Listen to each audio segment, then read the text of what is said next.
Hello and नमस्कार। मैं वैशाली गोगी आप सभी का स्वागत करती हूँ हमारे चैनल पर।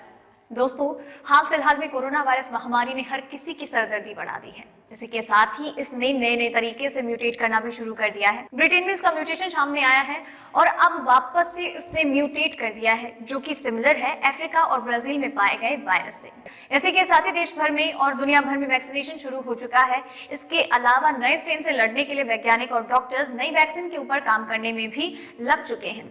इसी बीच में कोरोना वायरस और उसकी वैक्सीनेशन से जुड़ी बहुत सारी खबरें सामने आती हैं, जिनमें से कुछ खबरें पॉजिटिव होती हैं, राहत देने वाली होती हैं, तो कुछ नेगेटिव यानी कि टेंशन बढ़ा देने वाली होती हैं, जिनमें से मैं आपको अब बताऊंगी 5 महत्वपूर्ण खबरें। तो चलिए दोस्तों, एक नजर डाल लेते हैं आज की टॉप 5 खबरों पर। सबसे पहले बात करेंगे कोरोना केसेस को लेकर। भारत में पिछले 24 घंटे में सामने आए 11,039 केस, 110 की मौत। जी हाँ दोस्तों, भारत समेत दुनिया भर में 108 देश कोरोना वायरस के खिलाफ जंग लड़ रहे हैं। तो साथ ही में कोरोना की रफ्तार भी अब धीमी पड़ रही है, लेकिन साथ ही साथ केसेस भी सामने आ रहे हैं।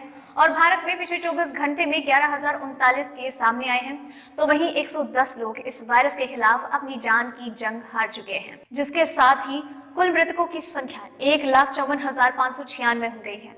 तो वहीं पिछले 24 घंटे में 14,225 लोग इस वायरस को मात देकर अपने घर वापस लौटे हैं। हाल फिलहाल में इस वक्त भारत में कुल एक्टिव केस की संख्या 1,60,057 है।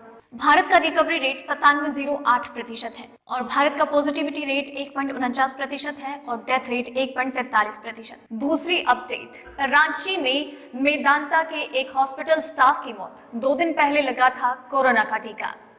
जी हाँ दोस्तों, देश भर में कोरोना वैक्सीनेशन शुरू हो चुका है, जिसमें पहले चरण में सिर्फ स्वास्थ्य कर्मियों, डॉक्टर और फ्रंटलाइन वर्कर्स को ही वैक्सीन लगाई जा रही है। इसी बीच में पूरे भारत देश में वैक्सीनेशन शुरू हो चुका है और भारत के अलग अलग कोनों से वैक्सीनेशन के बाद कई सारे स्वास्थ्य कर्मी और कर्मचारियों की मौत की खबर सामने आ रही है।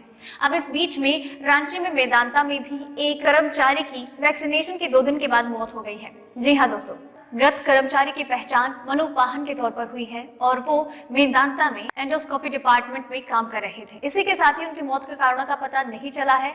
हॉस्पिटल का कहना है कि जब पोस्टमार्टम रिपोर्ट सामने आएगी, उसके बाद ही उनकी मृत्यु का असल कारण पता लगेगा। आपकी जानकारी के लिए बता दें कि 2 दिन पहले ही उन्हें कोरोना का टीका लगा था और उसके बाद अचानक ही उनकी तबियत खराब हुई और उनकी तबियत बिगड़ने के बाद उन्हें तुरंत ही अस्पताल ले जाया गया और जांच के दौरान ही डॉक्टर्स ने कहा कि वो मृत हैं। उन्होंने ये भी कहा कि अस्पताल पहुंचने से पहले ही मनु की मौत हो चुकी थी। कोरोना वायरस के खिलाफ जंग में एक और कामयाबी हाथ लगी है। जी हाँ दोस्तों, रूस की वैक्सीन स्पुतनिक वी 92% कारगर बताई गई है। द लेसेंट में छपी एक रिपोर्ट में वैज्ञानिकों का कहना यह है कि वैक्सीन का तीसरे चरण का ट्रायल पूरा हो चुका है और इस ट्रायल में ये 92% तक कारगर पाई गई है। उन्होंने कहा है कि ये वैक्सीन इस महामारी के लिए हमारी इस लड़ाई में एक महत्वपूर्ण कदम होगी और इसका तीसरे चरण के ट्रायल में इसने 92% तक अपनी कारगरता को साबित किया है। और रूस में तीसरे चरण से पहले ही इसको इस्तेमाल की मंजूरी देना एक सही फैसला, एक सही कदम था, क्योंकि ये एक मजबूत हथियार होगा कोरोना के खिलाफ लड़ाई में। चौथी अपडेट, मोदी सरकार के पास नहीं है वैक्सीन के प्रभाव का डेटा।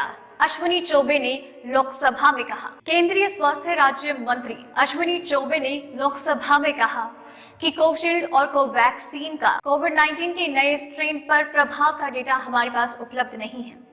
कोविड-19 के नए स्ट्रेन की शुरुआत ब्रिटेन और दक्षिण अफ्रीका में हुई और इसका प्रभाव Denmark, Netherlands, Austria, Sweden, Germany, France, Spain जैसे कई देशों में इस नए स्ट्रेन की मौजूदगी पाई गई है।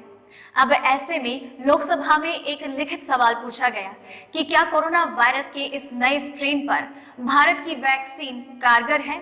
तो इस पर अश्विनी चौबे ने जवाब दिया कि भारत में कोविशील्ड का निर्माण सीरम इंस्टीट्यूट ऑफ इंडिया के द्वारा किया जा रहा है और कोवैक्सीन का निर्माण भारत बायोटेक के द्वारा, और ये दोनों ही वैक्सीन कोरोना वायरस के नए स्ट्रेन पर किस तरीके से कारगर है, इस बारे में अभी हमारे पास कोई डेटा उपलब्ध नहीं है। 5वीं अपडेट, अधिक गंभीर मामलों का कारण नहीं बनता ब्रिटेन का नया स्ट्रेन, नए शोध में दावा। ब्रिटेन में मिला कोरोना वायरस का नया स्ट्रेन ज्यादा संक्रामक जरूर है, लेकिन कोरोना के मामलों में ज्यादा गंभीर तरीके से ये रिएक्ट नहीं कर सकता है और ना ही इससे ज्यादा गंभीर मामले सामने आ सकते हैं। ये बात किंग्स कॉलेज लंदन के वैज्ञानिकों ने कही है। उनका कहना है कि ये वायरस B.1 1.7 से ज्यादा संक्रामक है। वैज्ञानिकों का कहना है कि पहले लगा था कि ये वायरस पुराने वायरस की तुलना में ज्यादा संक्रामक है, लेकिन प्रभावी तौर पर ये गंभीर मामलों का उत्पादन नहीं करता है। लेकिन जिस रफ्तार से ये वायरस बढ़ रहा है, उससे ज्यादा लोग संक्रमित होंगे और ज्यादा लोगों की मृत्यु का कारण भी बन सकता है। उनका कहना है कि ये वायरस ज्यादा घातक हो सकता है क्योंकि ये पुराने मरीजों को 0.7% की तेजी से दोबारा संक्रमित कर सकता है। तो दोस्तों, ये थी आज की टॉप 5 खबरें।